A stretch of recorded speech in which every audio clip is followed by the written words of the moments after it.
Сайн байцгаана уу? Энэ удаагийн хичээлээр бид Visual 6 програмын интерфейс хичээлийн 2 дугаар хэсгийг үргэлжлүүлэн судлах болно. За түрүүчийн хичээлдэр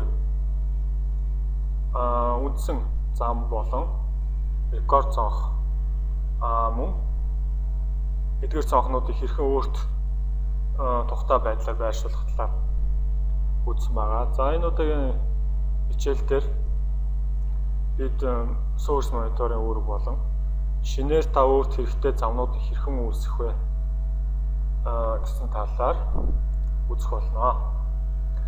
За source monitor буюу энэ хэсэгт байгаа төрсний цонхын маань үүрэг болохоор та өөрийнхөө эвлүүлж байгаа дүрсийг урдчилсан байдлаар үзэх. За мөн энгийн байдлаараа цэвэрлэх, эвлүүлэх тийм боломжийг олгодог. За энэ талаар одоо үзье. За над байгаа дүрснүүдээс би нэг дүрсийг авч тавьж үзье. За энэ source monitor дээр дүрсийг үзэхийн тулд шууд чирээд авч тавьдаг. Маус нэрээр чирлээ. За энэ дүрсчээс нь болон чирлээ тавилаа. За тоглож үзнэ.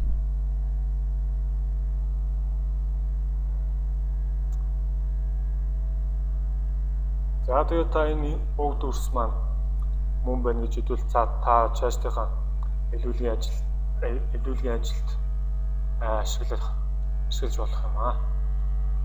За дараагийн зүйл маань шинээр замуудыг хэрхэн нэмэх вэ гэсэн талаар авч үзэх болно. За жишээ нь VA буюу Video Audio дүрс дуу хоёр зэрэг явдаг замыг хэрхэн нэмэх вэ? Нэмэх танд шаардлага гарвал маус хоёрыг дараад add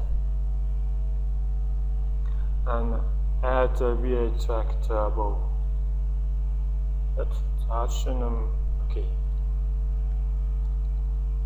Ингээд бид нар одоогийн байдлаар хоёр видео аудио явдаг замтай боллоо. За австрахын тулд маус хоёрыг дараад delete. За мөн бус замд мөн адилхан.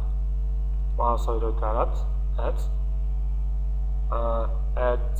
V буюу add V track to above гэдэг маань видео зөвхөн видео авдаг замыг дээд талд нь шинээр үүсгэх.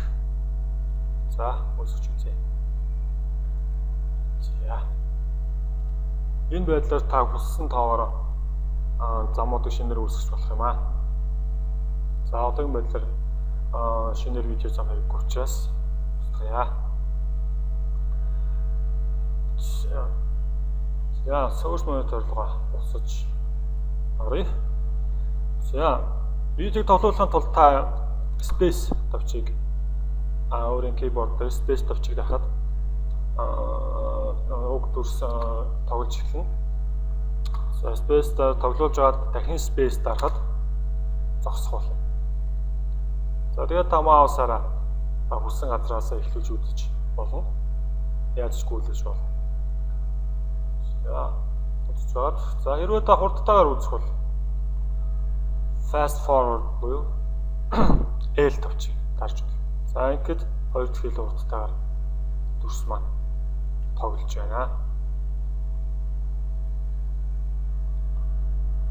За үүгээр Visual програмын интерфейс хэсгийн хичээлүүд дуусж байна. Дараагийн хичээлээс эхлэн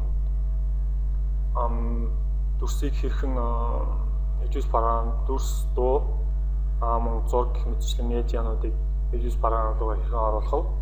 За түүнийг хэрхэн кат буюу тайрах, таслах талаар үзэх болно. За анхаарал тавьсанд баярлалаа. Дахин уулзлаа баяртай.